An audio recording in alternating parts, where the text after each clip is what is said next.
If you had to put out a fire, would you rather face a wildfire that is already blazing or extinguish a match before it hits the kindling?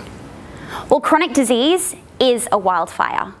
Cancer, heart disease, diabetes, dementia. 1 in every 2 Australians have a chronic disease. But in older adults, 87% suffer from at least one of these conditions. Chronic disease costs Australia $27 billion every single year.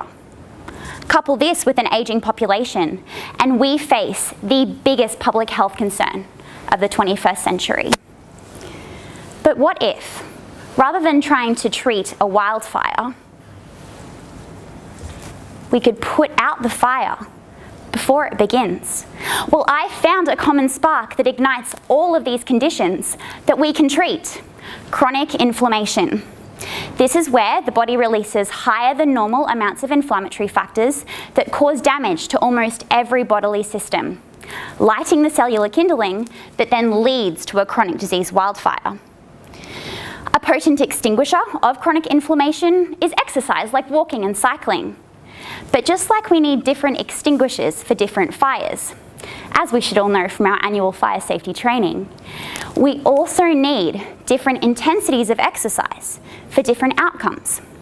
The problem is we still don't know which intensity of exercise is best to put out these chronic inflammation sparks in our most at-risk population.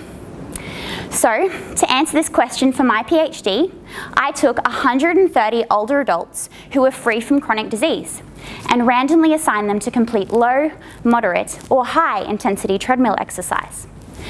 I took blood samples before and after 6 months of weekly supervised training, and I will now measure inflammatory factors in the blood to find out which intensity of exercise leads to the greatest reduction in inflammation.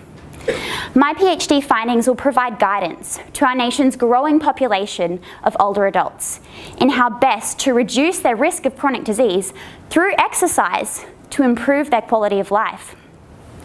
This also means reduced burden for carers and lower societal and financial burden of disease, Australia-wide. If we know the best fire extinguisher to use, we can reduce the spread of the national chronic disease wildfire, rather than trying to manage the side effects when the damage is already done.